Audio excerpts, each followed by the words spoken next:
Ассалаумағалейкум, құрметті қазақ елі. Қалдарыңыз қалай, жақсы ма, аман есенсіздер ма? Құрметті қазақ елі, көптен күткен құрбан айтымызда, құрбандығымызда өтіп кетті айтымыз. Енді барлығыңызда айт құтты болсын деп құттықтаймын. Құттықтай отырып, бүгінгі біраз уақыт болды видео салмағалы. Сіздермен ойыммен бөліскелі отырмын, Құдай бұйырса. Енді мен сіздермен бөлісетін жаңалығым, өзім ойым онша көңілді көншітер емес. Бірақ енді өзіміз айтпасақ, оны ешкім бізге айтпайды. Қазаққа қазақтан басқа ешкімнің жаны ашымайды дейді ғой, ағайындар. Сондықтан мына бүгінгі видеомда біраз мәселелерді қозғаймыз. Мәселелеріміз қазір біздің мына қазақ қоғамындағы болып жатқан жағдайлар.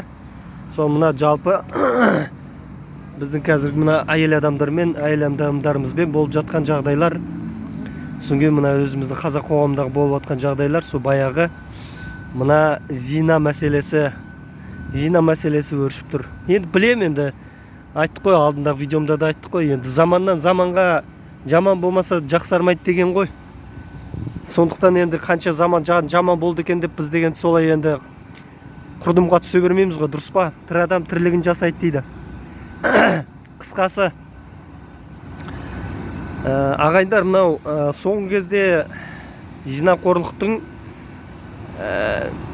өрісі кеңейіп бара жатыр. Мынау алдында мынау басқа ұлттармен қыздарымызды жүргізгенді қою керек, сондай деген нені айтып едім ғой алдында. Енді мынау бұрында Америкадағы Голливудты, соңғы жаңағындай тағы да сондай неше түрлі ана ұятсыз порно сайттар шықты, ойбай масқара деген сондай нәрсені шет жақтардан естіп көріп жатушы едік. Енді қазір өзіміздің Қазақстанымызда да сондай масқара шығыпты, ағайындар. Мынау сұмдық нәрсе болды, мынау өте масқара нәрсе. Бұл жаңағындай саясатты айтпағанның өзінде мынау қазіргі болып жатқан жезөкшелік пен зинақорлық деген енді жаңа жолға түсіпті, ағайындар. Мына жаңағындай телеграм арнасы деген бір жағынан жақсы жағын болып жатса, бір жағынан жаман жақтары да сол жақта шығып жатыр. Сол жерде жаңағындай Қазақстанымыздың өзінде де масқара ұятсыз жаңағы порно жаңағындай порнуха деген сияқты, сондай жаңағындай эротика деген сияқты өзіміздің қазақтың қыздары мен қазақтың жігіттері сондай түсіретін болыпты, масқара ұятай. Енді сонымен сіздермен бөлісіп айтқым келіп отыр. Мынау тоқтатуымыз керек. Біз тоқтатқанда қалай тоқтатамыз? Енді әрине баяғы демейміз, дұғаға, Аллаға жаңағындай бет бұрамыз да, Аллаға дұға қыламыз, және де сондайды тоқтату үшін бізге сол елімізге заңды түрде де сондай заңдарды қабылдатқызуымыз керек. Біз мынау бір жақ шетінен ЛГБТ деген жыланның, айдақардың, жын шайтанның бір бет басын тұмшалап жабамыз деп отырған кезде, енді бір жақ шетінен мынандай бір айдақардың басы шығып жатыр. Мынау сұмдық ұятсыз нәрсе болып, сұмдық масқара нәрсе болып жатыр, ағайындар. Енді оны сіздермен бөліспесек, ол ауруды жасырсаң өледі дейді. Сондықтан сондай нәрсені айтып сіздермен бөлісуді орынды деп санап отырмын.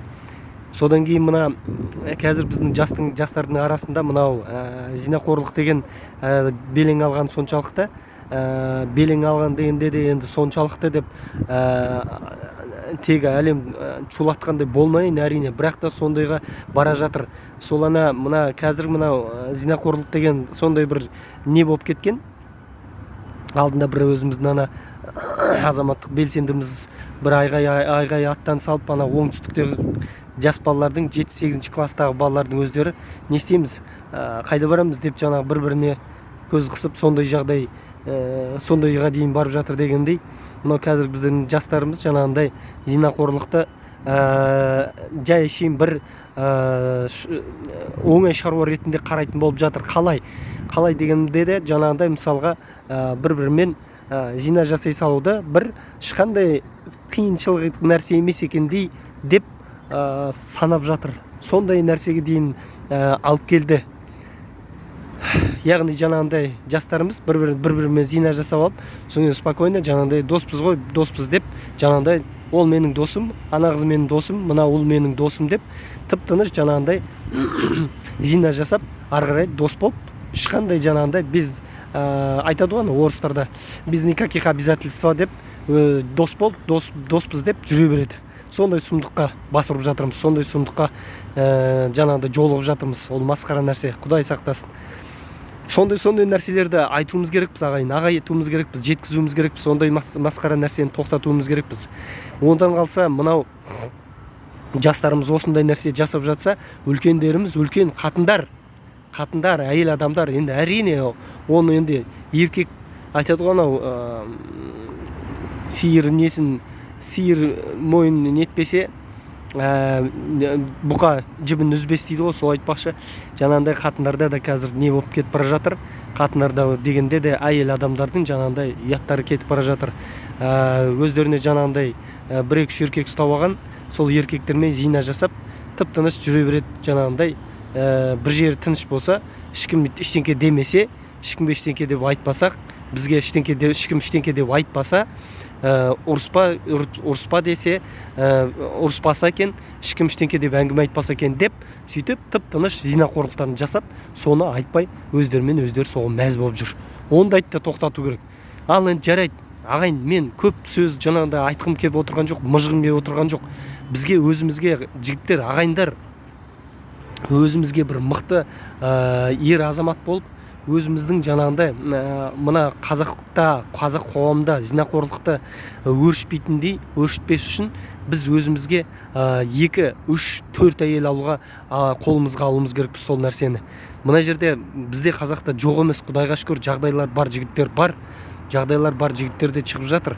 Сол енді жігіттеріміз бостан-босқа я самолюб, я однолюб деп бір қатынға алып, сол бір қатынға мәз болып жүре бермей, 2, 3, 4 қатын алуға қолға алуымыз керекпіз, ағайындар. Енді бұл қазақ халқына, қазақ еліне үндеу, қазақ жаңағындай халқына үндеу, мына бізге мына 4 қатын алуды қолға алуымыз керекпіз, ағайындар. Әйтпесе жаңағындай қатындарымыз жезөкшелікпен, жаңағындай зинақорлыққа барып, сондай досым, құрбым, құрдасым деп сондай зинақорлықтың бәрін өршітіп отыр. Оны сіздерге ол әйел адамдар айтпайды да, көрсетпейді де оны. Ал ана санасыз еркектер бар, сол қатындарды солармен зина жасағанда мәз болып, мен бір қатынды жаңағындай тындырып жүрмін деп, соған мәз болып жүргендер бар. Сондай нәрсені тоқтату керек. Сондай нәрсені ағайындар тоқтатып, бізге өзіміз ұлт боламыз десек, ел боламыз десек, ұлт боламыз десек, осы мәселені қолға алу керекпіз. 2, 3, 4 қатын алуға ниет қылып үйлеуіміз керекпіз. Әрине біреу айтуы мүмкін, айналайын, қазір сен заманыңа қарабаш, артыңа қарабаш, сен бір қатын бағымай тұрғанда 2 қатынды қайтесің деп. Қазір егерде қолға алмасақ, қазір егерде осын жаңағындай қолға алмайтын болсақ, ертең ол қатындарың сені пысқырып та қарамайтын болады. Ол жаңағы мәселелер өршіп, өніп, өсе беретін болады сендер. Сөйтіп жүрген кезде біз ұлт ретінде жамырап кетеміз. Енді әрине Алла сақтасын, әрине мемлекетіміз ыдырамасын, мемлекетіміз мықты болсын. Біз өзімізде мықты болуға тырысуымыз керекпіз, ағайындар. Құдай бұйырса. Сол айтайын деген сол жағдай. Сондықтан алдында да осылай бір видео салсам, бір астында жаңағындай қарындасымыз жазып жіберіпті, сіз үйленгенсіз бе, сізде қанша әйел бар деп. Мен үйленгенмін, бірақ жаңағындай екінші әйел болып қосылам деп отқан қыздар болса, әйел болса, әйел заты Алла бұйырса жарасып жатсақ, екінші әйел алуға қарсылығым жоқ. Бірінші, екінші, үшінші, төртінші әйел алуға ешқандай да қарсылығым жоқ. Алла бұйырса, ағайындар, енді осыны қолға алуымыз керекпіз. Біз кішкене есімізді жиюіміз керекпіз. Болды, жетеді. Бізге мықты болмасақ болмайды. Жаңағындай ана есеңгіреп жүрген не адам құсап, мас адам құсамай, есімізді жиюіміз керекпіз, ағайындар. Болды. Қатты айтты деп айтпаңыздар, айта береміз, жеткізе береміз. Қазақ халқы мықты болсын.